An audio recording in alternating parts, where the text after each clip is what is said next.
Welcome back to Data Driven Leadership. I'm your host, Jess Carter. On today's episode, we're talking to Denise Lester, Chief Strategic Intelligence and Information Officer, and Stephanie Fritz, Senior Director of Strategic Research and Analytics at the United Way of Central Indiana. Stephanie, Denise, welcome to Data Driven Leadership. Hello, excited to be here today. Hi, thank you so much for having us. Yeah, we're excited.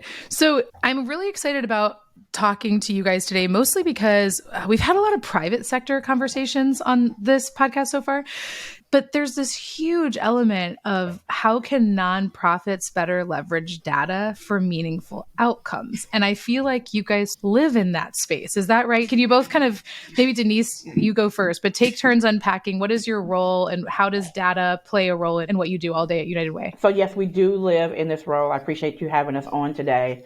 We take our role here very seriously because when we talk about data, I always try to say we're talking about people.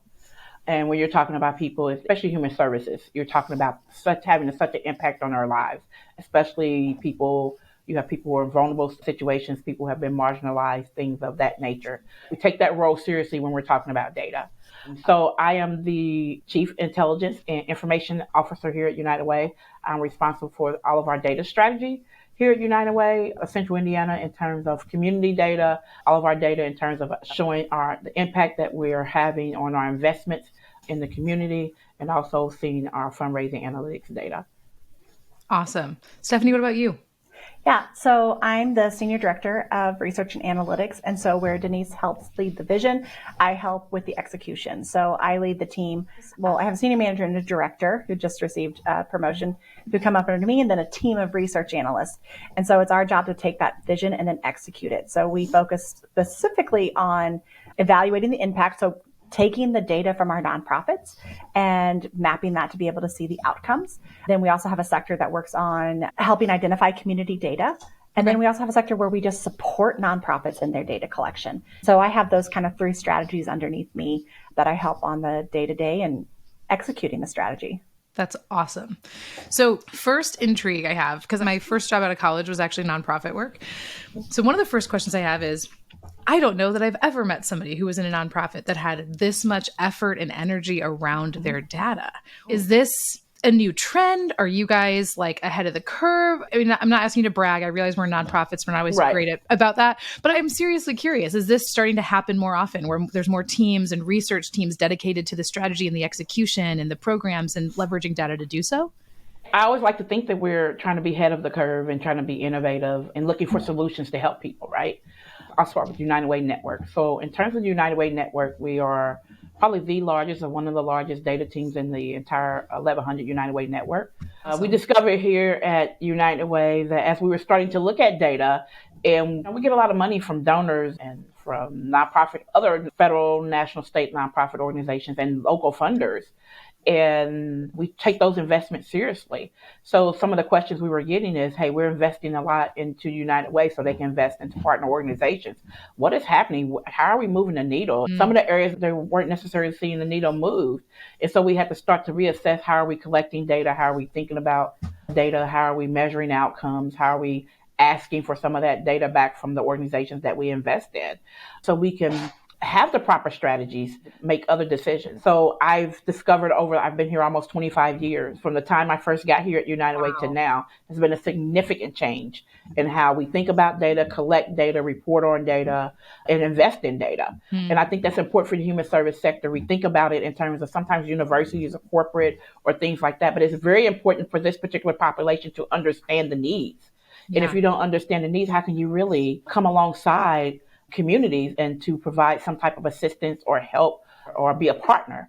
So I think that's why you see a movement, especially in nonprofit organizations, to partner, to invest in big data strategies, because you have to use data as a driver for proper decision making. So we're starting to see that. I see that more and more over the 20-something years I've been in the human service sector. Okay.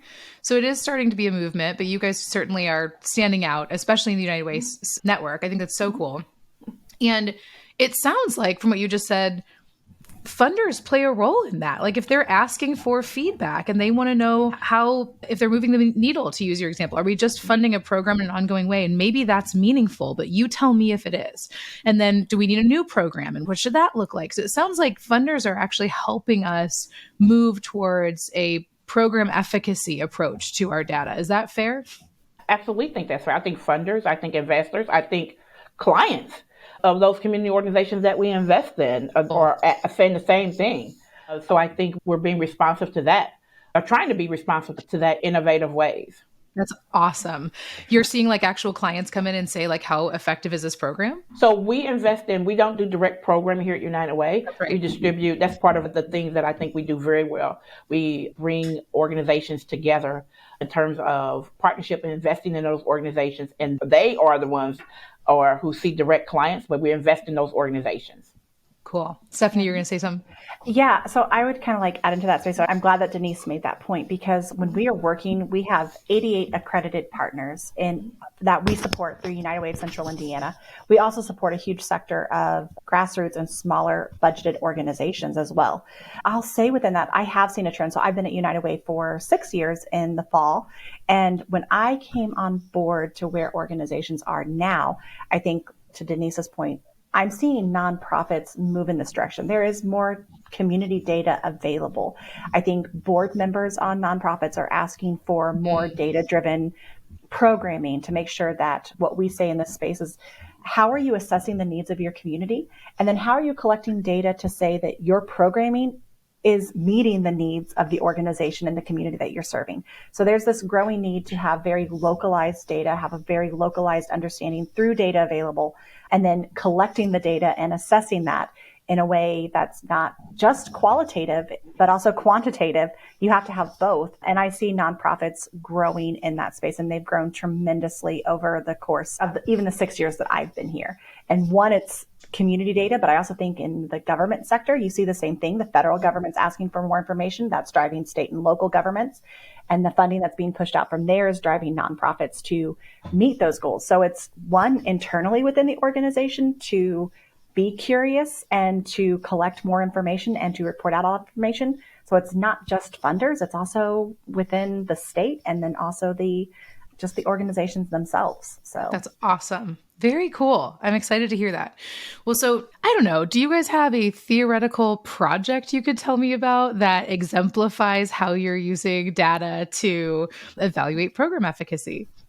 I can talk about, we have our, I don't even know if we want to call it a project. I think it's to the core of what we're trying to do here at United Way, where those organizations that we're making an investment in, we're asking them to report back on, okay, in terms of who are you serving in terms of demographics across race and ethnicity, geography, et cetera.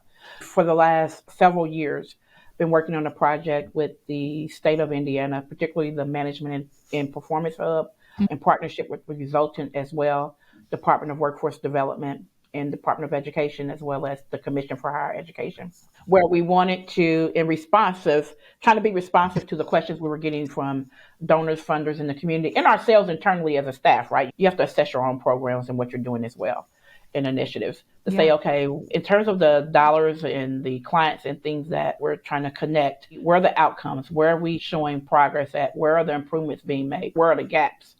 So there is a limitation to some of that data that we're getting back from the organizations. And we wanted to understand their income or educational outcomes and higher ed outcomes. In order to do that, you have to connect that data to something. So we started having conversations with the state of Indiana, the Management and Performance Hub. I'll start saying MPH for the purposes of this conversation. Okay. MPH to say, okay, how do we connect the data? And one of the things we ran into is they had never done a project like that with an organization outside of the state of India, outside of the state agency, where they've probably shared aggregate data, but we wanted to share client row level data, match that up with state level data so we can see in terms of who's unemployed, what's their incomes, who's graduating, who's passing I-STEP, those types of things. And so we worked on that for several years, which measures a lot of legalities and things like that in partnership with Resultant, develop a tool to make sure that client data is protected. That was a big issue, making sure that client data is protected and no personally identifiable information is shared. At the end of the day, we want to make sure that we were adhering to protect those clients' information and adhering to federal, state, whatever regulations in terms of doing that. So we worked on that for several years where we can match that up, and we finally got an agreement last year to do that. We're very excited about that, building out our own data warehouse to bring that data into so we can not just inform United Way. This has helped to inform the sector in terms of we have this hundreds of thousands of clients, right? And Yeah. also to inform the state of Indiana. Hey, the state of Indiana knows a certain thing about certain clients if they're getting unemployment or if they're in pre-K through 12. They know a certain thing about clients. But in terms of what is happening with those individuals when they're going to community organizations to receive services. That's a part of that's the gap, right? So we want to bring them along with us to understand what's happening with clients in our community holistically. So that is a big project we've worked on for several years. Very exciting, very innovative. But at the end of the day, we wanted to inform. Yeah. We want to inform. Well, and for those people who don't know, we take a pass at this and you guys can correct me. So not every state, right? If you're listening from another state, has an MPH. So one of the unique things in Indiana is that we have this agency that is absolutely focused on data initiatives at the state, largely focusing on state program efficacy, federal program efficacy. How can we help all of our agencies sort of be a data center that helps them raise a tide that raises all boats, right? And so that's primarily how it's kind of been rolled out in the last, I don't know, almost a decade now, I think it's been in existence. But you're right. They also have this sort of statement in the creation of this agency that they are to provide data beyond the state walls to help all citizens. And so you guys are a first major lift. So I think this is pretty neat that you guys are finding ways to get row level data where you can really understand on an individual level what the outcomes are, what your program was, or what the program was that interacted with them, what the outcomes were. I imagine that there are trends like who was the person running the program? Maybe there's efficacy where like Denise and Stephanie running a program is going to have really high fidelity, but Jess just started running the program and it might not have as high. She might need more training or something. So there's all these different ways. I'm sure that those outcomes can help you guys help all the entities around you say, hey, how do we sharpen our programming? How do we understand which ones are the best investments for these kinds of individuals? So, and again, ignorant question here, are you guys done? We found a way forward and now we're building out the EDW to start to pull the data in. Is that what you said? So I think it's interesting that you talked about the EDW because I think another to answer another question first before are we done? No, we're not done. This is a long-term longitudinal study. But something that also was unique that's great about NPH is other states, the data is very siloed and the different state governments and offices are not necessarily connected. And the NPH has allowed us, they had the key data sets that we needed. This is through our family opportunity strategy. And that strategy is providing 2-gen services. And 2-gen means basically providing integrated, holistic supports for both parent, caregivers, and youth in the same family. So the idea is that you're supporting the children and the parents at the same time in an integrated manner with the focus of moving with an emphasis for United Way, financial stability and educational success, because we are really focused on economic mobility for whole families in central Indiana. And in that space, the data, our MPH had workforce development data, education data from our Department of Education, and then Commission on Higher Education data, all in there, what you called is the EDW.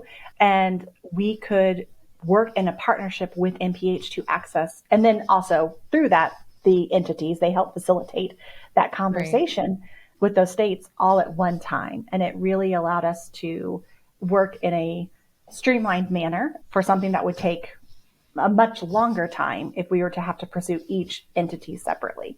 Sure. So that's what's really amazing about this. And no, we're not done. So we've just had a chance we've hashed for the first time this year. And I know that's a question later is like, what are surprises? The length of time really is shocking in any of these projects. These are large scale projects and we consider this a longitudinal study. Mm-hmm. So no, we're just at the phase where we're now looking at the data for the very first time, which is incredibly exciting, but then creates new questions.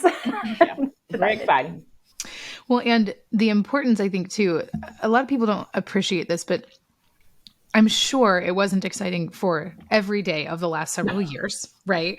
So pace is hard for me personally. I like to move at my pace and I never understand why other people can't. And so it's like a life lesson in my, some of my leadership journey is like, hey, we need to move at the pace everybody else can.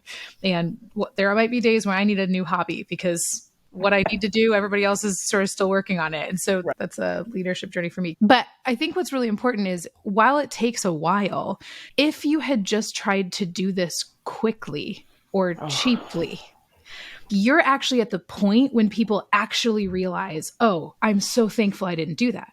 Because now you're seeing the data and you're going to ask totally different questions of it than you had 3 years ago. And you have the mechanism in place to go get those answers. But if you just gone and asked questions and got results of those questions, you are going to keep repeating this like sprint based repetitive questions of the data. And now you can actually listen to your data and explore what it's saying. And I think that's such a hard experience for people to understand until they've gone through it. And then it's like, oh, there's like, let me ask questions of my data versus let me get access to it in this robust way where I can really start to unpack what it's saying. And it sounds like you guys are just about there. Does that resemble your lived experience in any way? I think Okay.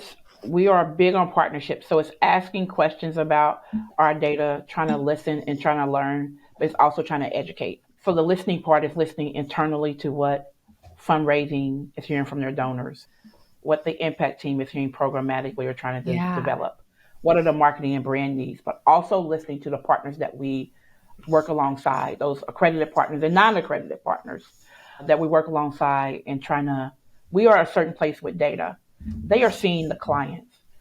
We have to be able to listen to them and bring them along with us Yep. in this whole process to get them to understand why United Way is asking these questions. Also to hear from them and to learn from them to learn from them. So as we're doing our analysis, we're thinking about those things. We always think about equity. We always think about community. We always think about age staying in place, the economic mobility, poverty, things like that. What are we hearing from all of this holistically? So when we're doing our analysis or we're thinking about, hey, how are we going to report out on this? It's very critical to think of those things so we can be able to replicate or we can be able to lift up outcomes or answer some of those questions or come back and say we can't answer some of those questions based on the things Yeah. we're asking and to iterate and to make those changes. It's bigger than United Way and it's also healthy. At the end of the day, we want to help to inform the sector because I always keep going back to the people. At the end of the day, it's not about the technical component of the work. We're Right. doing this for a reason. And at the end of the day, it should be to help people, to Yes. help children, to help families. And I always have to keep that in mind when we're thinking of the data. That's amazing. And I loved hearing you say, because this is another kind of lived experience. Okay, I have all this stuff. I've got the data. I'm looking at it. Wait, we didn't collect the right information for me to answer a question. Might have to change our intake form. We might have to change our midway through a program assessment. And so some of like you understanding how the outcome data can actually help us sharpen our programs and help us partner with those. I think it's really exciting to me to understand some of that. So I think the position and the situation you're in, well, it's been a long haul, is exciting. You guys are at a good place. Yeah, it's never lost on us of whenever we make changes to metrics or demographics, the impact that has on our partners, the partnering nonprofits who are funded through our initiatives. And we are really cognizant of, and we were like from the onset of this. So that's what's interesting is like this project, even though we're talking about a small component of it, it has been a multi-year project that resulted in us expanding partnerships, developing new technology within our team, and skilling up ourselves. But at the beginning, we listened and pulled together focus groups when we determined the metrics to make sure that they aligned with the content area and the area of expertise that these organizations are doing. So we had our workforce and education partners that are doing that work come together. And again, that was something that was also helpful because we were partnering with Resultant at that time to help do that type of work well, to say like, okay, these are outcomes that match not just with the government sector of the work that we see that makes sense, but also makes sense to the CBOs that they are tracking, as well as, and for things that they're not, like, how can we provide supports to get them there?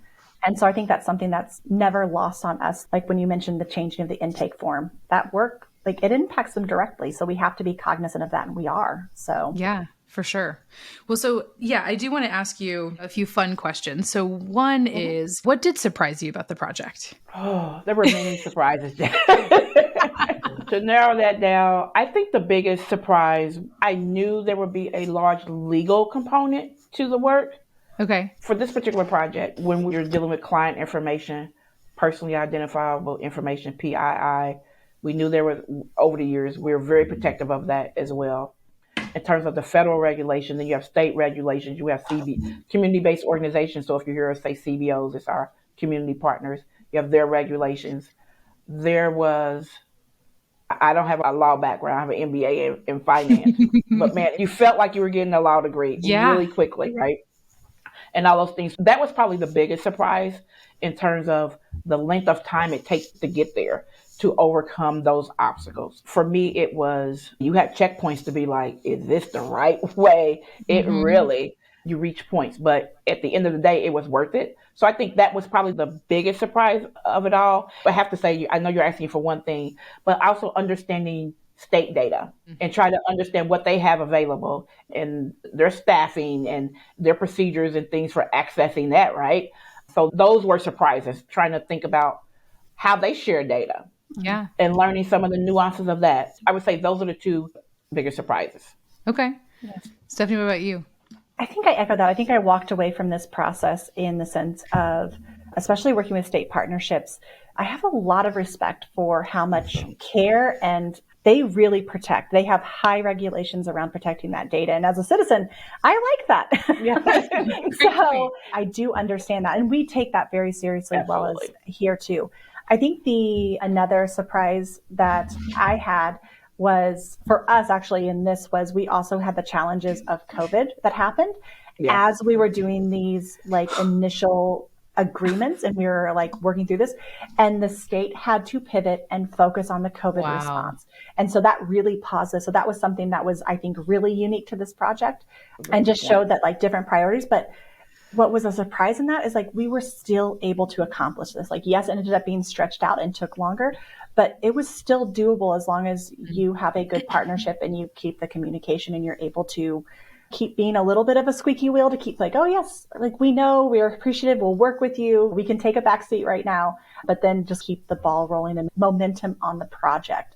So that's something that was, we were appreciative, we understood, completely understood, because we had our own COVID response happening as well. The entire world did. So, Right. but that was something that was unique. Out of curiosity, if I can push on both of those for a minute, while everything sounds like it was breezy and went so quick and perfectly, there were some Yeah. hiccups. How did both of you, as like key leaders in an organization that's highly connected to a bunch of other organizations, you're kind of in the spider web of like critical people in this organization. What were things that you did to make sure, like personally, that you were checking on yourself on days where it got really hard or days where it got really overwhelming and you were like, oh, should we keep doing this? I bet you had that question. I mean, how did you guys stay the path? You're both still here and you've been on this path Yeah. for several years. What advice would you give somebody? I try to rely on my own personal background as a person who grew up in poverty, but then realized they were growing up in poverty. I try to think of it from that. And also for a person who still engages and works in the community, and you see people from all different backgrounds and all different economic situations, I try to think of what is the end game here? And it's to help people like me as a kid who were receiving service. At the time, I didn't know where they were United Way services, right? To help me as a kid, help the youth that I see through my own church ministry or volunteer with, or the seniors that I engage with. You have to keep, what are you trying to accomplish? Who are you trying to help? I have a passion for this clearly. I keep that at the forefront. Tough days. Data is never easy to work with. You're trying to convince people to use this data that you've worked on for months. And you realize it's not our job to get people to love data, to get them to understand why it's important. And keeping that end game in mind and who you're trying to help. We should all have that in whatever industry, especially human services industry, right? It's not about us. It's not about United Way. It's not about any of the partners who you're trying to help. If you keep that end game in mind, you can overcome those obstacles. You have to have a lot of patience because you're looking at, hey, at the end of the day, this data is going to be able to help someone move out of poverty. This data is going to be able to help someone get a job. This data is going to be able to help someone be financially stable or have great educational outcomes or graduate high school or read on time. You have to keep all those things in mind because this is a tough sector to be in because you hear a lot of issues, you read a lot of issues, you see a lot of data, and it can weigh on you. It can weigh on you because of the problems that families are facing. So that was a driver for me. That was always a constant driver for me.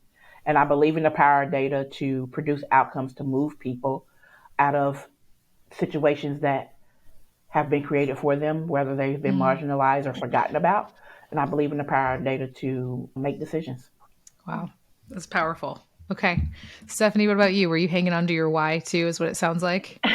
Yeah, so it's helpful to have a leader like Denise to be able to help keep shaping that, because I think For that was sure. incredibly helpful for the team. For me, I also think about what was going to be given to these organizations in that sense. These data sets, it is not easy to establish a data sharing agreement with state entities. And we talk about the nonprofits that are in the sector, and you asked at the beginning, like, is this growing? Yes, it's growing, but the nonprofits that are in central Indiana that we support, they are lean in staff and resources. They are mighty and they are powerful and they do Absolutely. good work. But if you're asking if they have a full, robust data Right. team to progress and pursue data sharing agreements with the state, that's just not going to happen. That's not their priorities, because they are focusing on helping the people. And that's what we Absolutely. want them to do. And so I really kind of focus on, like, this is our role. Like, we can lean into this space. We can be a research team for these organizations. We can pursue these data sharing agreements, get in legal resources and the time and resources to do that. And that's our charge as a United Way, especially the United Way in Central Indiana with the largest research team. If we're not doing this to get it back to the sector, to do exactly what Denise said, to access these data resources, then we're not doing our job. And so that's Wow. still the end goal and where we want to go in this. But really for me, and I want to say, I don't want to minimize, there are organizations that do have data sharing agreements, and there are organizations that absolutely do have a data team, but that's not everybody. And so it's our job to support all of these organizations, especially our accredited partners. Man, So yes. even that is just so insightful, because I think your why from Denise, your vision, the outcome you want. Also remembering, like, there are times where I can empathize with people so much that it's actually, what do they call it? It's not productive empathy. It's not cognitive empathy.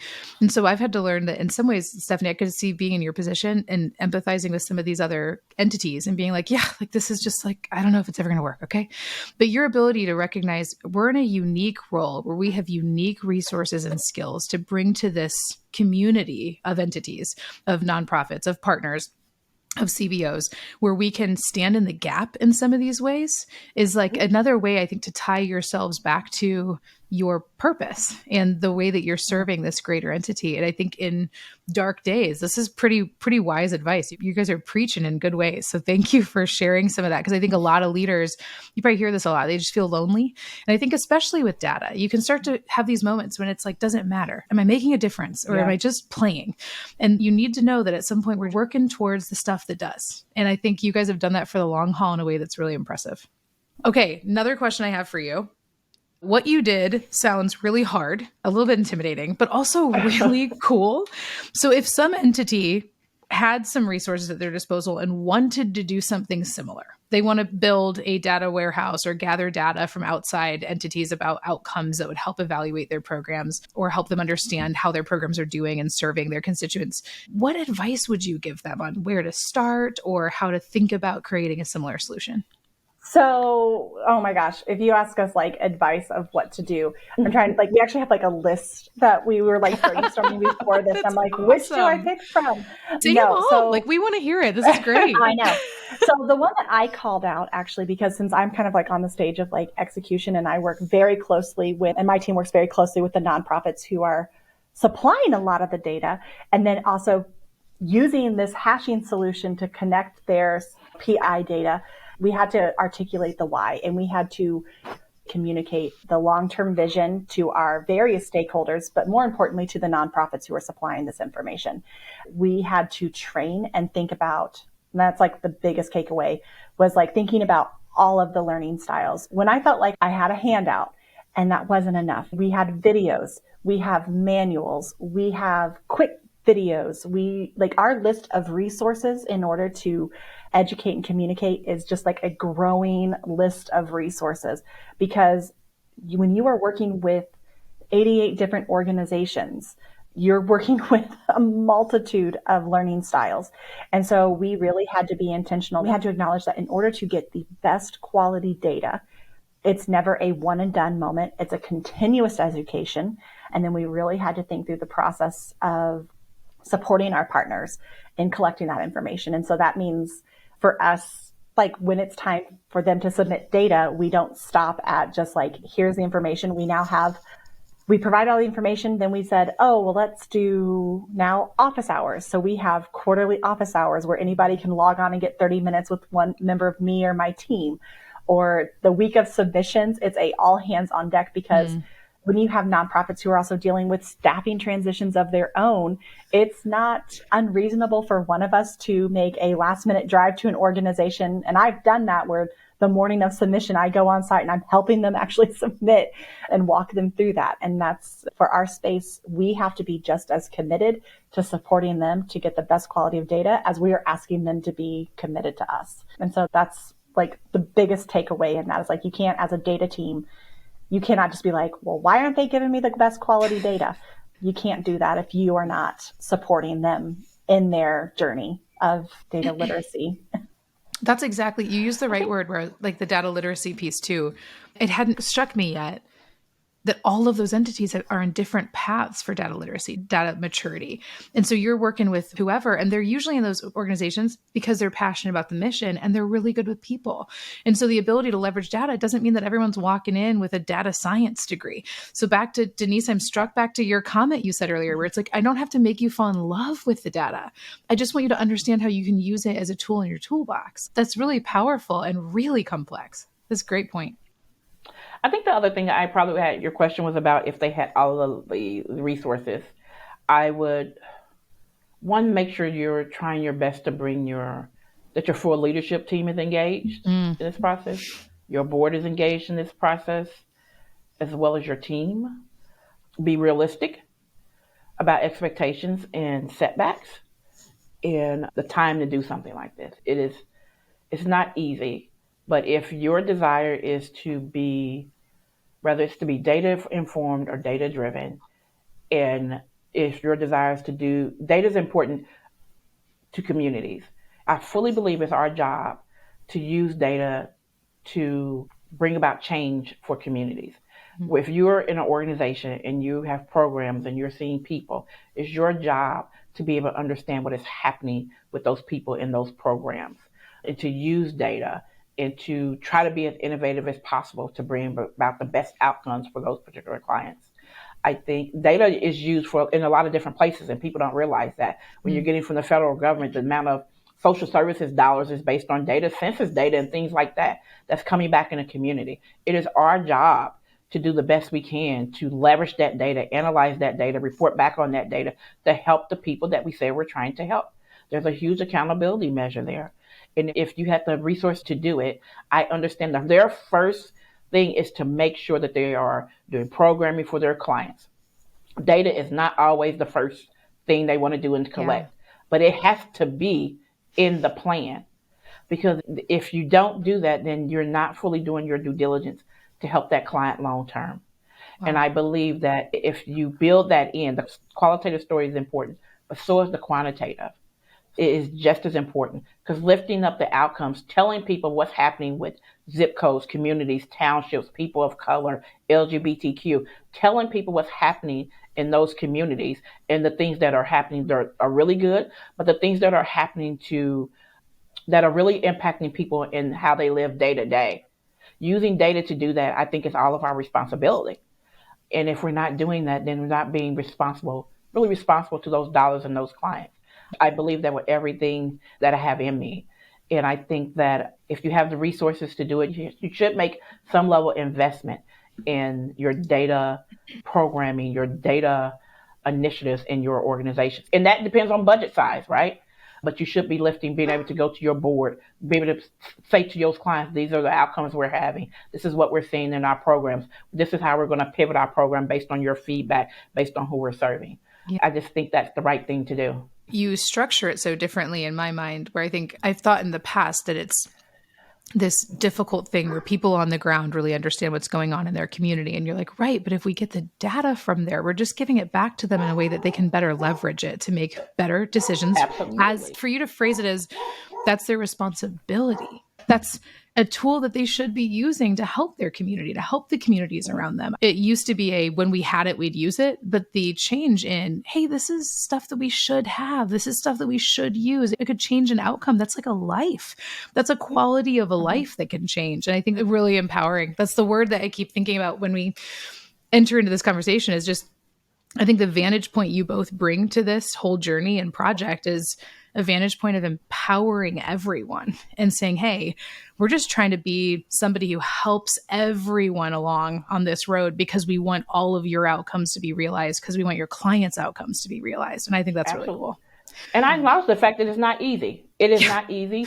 Organizations don't have data teams. They don't have a certain budgets. I fully acknowledge that. Yeah. But you have to do what's in your structure, your budget, your organization to be done. If you're doing that with I'll call it a full heart. If you're doing that and you're really doing that to help your clients, then that's a good thing, right? If we're not doing it, I don't know, how can you really assess equity? How can you really assess who needs help? How can you really assess what's happening on the ground to kids and families? Yeah. There's levels to this. We're at a different level than some organizations, and that's okay. Right. And it is hard. Staffing is hard. Organizations are dealing with mental health of not only their clients, but their own staff. You're dealing with budget cuts. Right. You're dealing with capacity issues. I get it. But data shouldn't be a thing that falls off to the side. Yeah. Data is people. And if that's falling off to the side, then people are falling away. And that's not a good thing. This is good stuff. Okay, so you've done all these amazing things. Color me wildly impressed. I'm so excited for you guys and what comes next. And you sound like very reasonable people. And so I imagine there are gaps. When you look at your project, what gaps still exist? Or what instances of, like, where are you kind of seeing that there are more questions to be answered? Or what questions can't be answered by the data? And what does that mean for you guys or your partners? What's your take on some of those insights you've already shared that you might have? Easy question, I know. So now that we're getting the data back and we're looking at the actual data sets from the state, that's where we are now, right? We're now asking, we're just still at that beginning stage, right? It would be interesting to like come back and do this like even a year from now and see where we are. Sure. We are now saying, really getting an understanding the first time, because like we've seen the data dictionary, but it's different than actually seeing the data, right? We know how the data is supposed to look, but then tying it to our program. So we're at the point where now, like, does the data that we have make sense? Are there anomalies in the data that we need to seek clarity? Do we need to increase information and maybe explore other data sets that exist to help us really have the true picture of what's happening with this population and the nonprofits that are serving in this space? So I think like for me and my team immediately, it's like the gaps that are existing are really more of us right now, just looking at it feels like we put the puzzle together and we're now looking at the picture of the puzzle and we're saying, oh, I didn't realize like that was actually going to be a horse or something like that. Okay. I'm not very good at analogies, but now we're trying to really like put it together and say, what else do we need? And so that's kind of where there are gaps for me right now, where I'm looking and our team's looking and saying like, where else can we go with this? Okay, cool.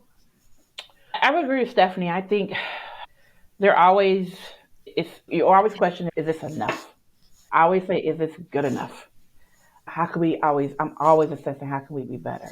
How can we think about this in a different way? I mean, this challenge, you're talking about poverty. You're talking about working class people who are on the verge of poverty, right? From one emergency away from poverty, right? So you see those gaps. You see the gaps in United Way. Only as mighty as we are, we raise a certain amount of money that we can distribute out. And so you see gaps. That's why partnerships are important. That's why funders like the Lilly Corporation, Lilly Endowment, who have invested heavily in a lot of our data projects. The gaps are there in terms of food insecurity. The gaps are there in terms of housing. The gap is there in terms of jobs. The gap is there in terms of social issues, health. There are a lot of gaps in terms of, we start to look at the data. There are natural gaps in the data in terms of what the state collects or how we've asked the question, things like that. But this is a learning process. This is an ongoing, you asked the question earlier, are we done? Are we close to done? I don't think you'll ever be done. In my mind, you'll never be done. If you have no one in poverty, then you're done, right? Until that day, you will never be done. Yes. So there will always be gaps until that happens. Yeah. So that's how I think about it. And it's always challenging yourself. How can we be better? How can we be better? How can we be asking different questions? How can we be making the best investments? Yeah. As long as people have needs or people are in places where they cannot fully thrive, then we have a job to do here. Yeah. And we'll continue to do that job and use data to do that to our best of our ability. That's awesome. Well, and you've mentioned all these things that are so important. You talk about the importance of the data as this responsibility to leverage, but I can also tell that your bar for quality is very high, because if that data isn't good quality, you can't use it effectively. And so you guys are looking at that from like an end user perspective to say, is it actionable? Do I have enough for this to actually change some outcome or influence an outcome or provide an insight that could be meaningful at the right time? So you've kind of touched on that. I also think your insights, and the analogy was great, Stephanie, because it is like, the horse on the puzzle is that food insecurity data that we don't have yet. And I love that perspective Denise brings of like, yet, it's not done. We have more we can add to the picture, and we've got more nonprofits that might want to participate, and we've got more data sets that we might be able to yield or borrow and pull everybody together to get housing and food insecurity and who knows what else, Medicare, Medicaid. I mean, I don't know what else there is there, but there's so many options to say, how do we round out these personas that we're here for in the first place so that we can help them? So I am just thrilled to have you guys share some of this journey, and that's the highs and the lows. So thank you for letting me just ride that roller coaster with you. I'm so grateful that you guys are doing this work, and I'm so great to hear that you've been there for 6 years and 20. I mean, this is amazing. You guys need to do a whole nother, write a book on grit or fortitude. I'm so impressed with your ability to stay in the hard stuff, and I'm so grateful that you guys were here today. So thanks for sharing. Thank you very much for having us. We're always in a space where we can come and talk about data and show people the power of data, and our love and our joy for collecting data and helping people and sharing the story why it's important. So thank you very much. It's an important story, and you guys have a gift for sure.